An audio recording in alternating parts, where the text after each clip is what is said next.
Hello there, this is Uncle Troy. Today we're playing Minecraft, talking about portals. Portals of power. One of my friends had asked me how did I create a portal that was only 2 wide and 1 high. The secret is that I did not.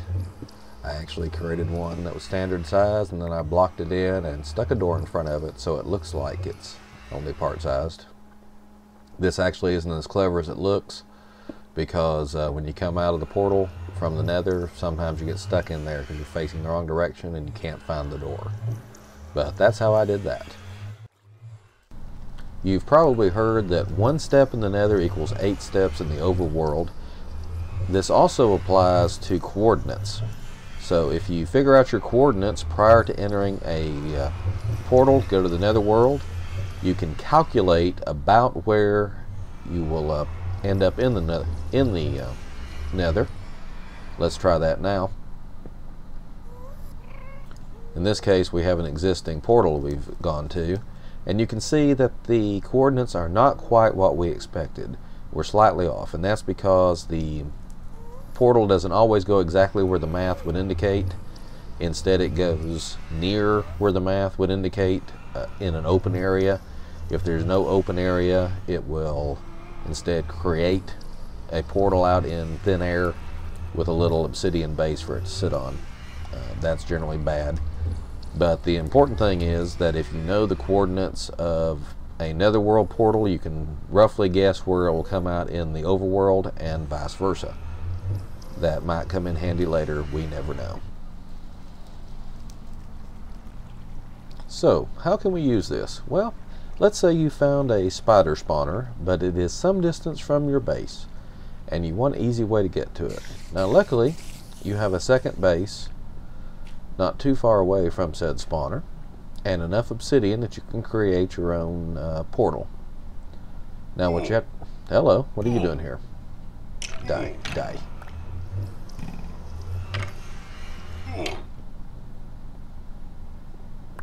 Okay. Now luckily you have enough obsidian to make your own portal. Okay, coast looks clear. We have enough obsidian to make our own portal. So, hello. Lag. Alright.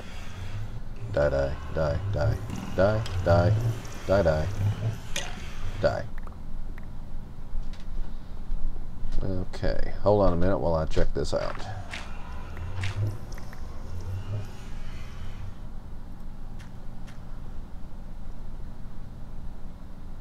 Nothing up here.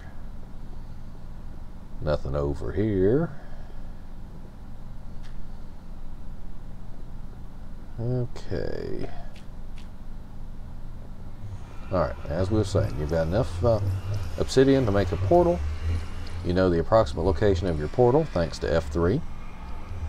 And using that, you can calculate about where it will come out in the nether. In this case, X about -107, Y about the same, and Z about -3.6. So let's give that a try and see how it works.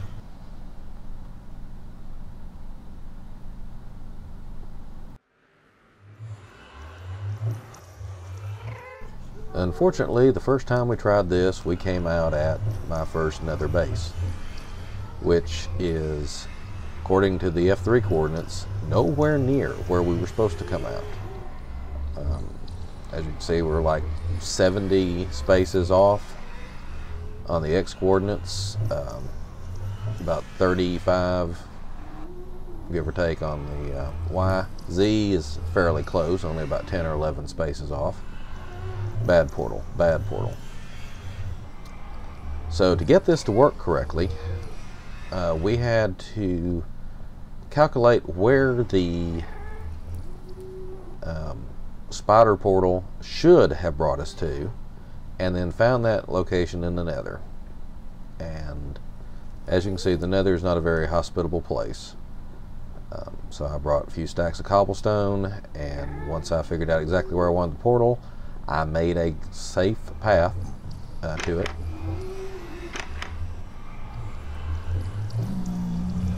And we're over here where this portal is, and as you can see, I got it close, not exactly right, but I knew I only had to get it close.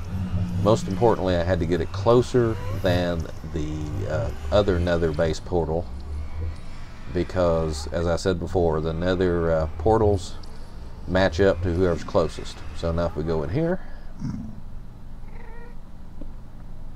we come back to the spider base, and still daylight good, and we have easy access to our spider spawner. So now we have a quick path from my main base over to the spider base and back, using the nether as a shortcut.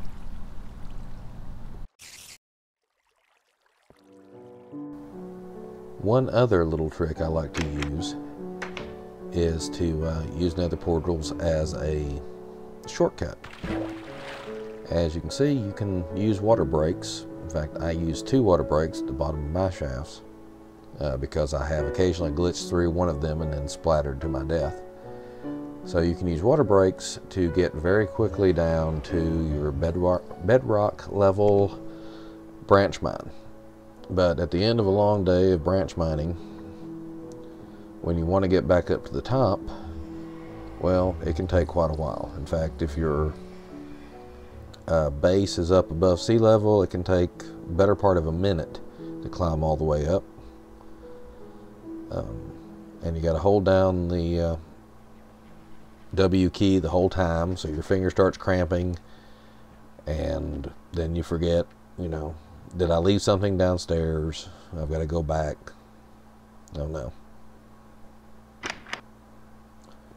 But if you put a portal downstairs, you can shorten that considerably. I created a second portal down here. This is in addition to the one in my base. And from previous experience, we know that this is likely to link up to my, it's directly underneath my existing portal. So it's quite likely to link up to my existing nether base portal. Let's check that out. Yes, here we are in my nether base, where we go before. And we know, too many guests. We know that this portal will take me directly back to my main base.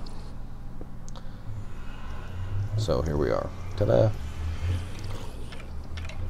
Now I can't say that that's a whole lot quicker than just climbing up the stairs, but I know I don't have to hold the W key. I don't have to worry about falling off the ladder. I don't have to worry about losing track of something and, you know, not wanting to go back for it because it takes so long, because I can get back and forth just that quickly. Okay, well, that's about all the tricks I have about portals today, or as I call them, portals of power. I wish I could take credit for all these inventions. I did come up with making the portal look like a single wide 2-high portal that just fits inside a door frame. Everything else, I kind of come up with it on my own, and then I did some research and found that some other people had already figured it out pretty much. If you get on the Minecraft wiki, look for the portal entry. It explains the science behind it, and in the Minecraft forums there's a portal science thread, and you can find much more detailed information. I made this video because, well, as I said before, I figured some of it out on my own, and I'm very proud of myself. And also the science entries are sometimes a little dry, a lot of reading, a lot of calculations, and I find a video and an audio aspect really helps people understand it better. I know it helps me. So that's why I've made this video. I hope you've enjoyed the Portal of Power. Well, this is Strunkle Troy, and once again, signing off. I hope you have a good night.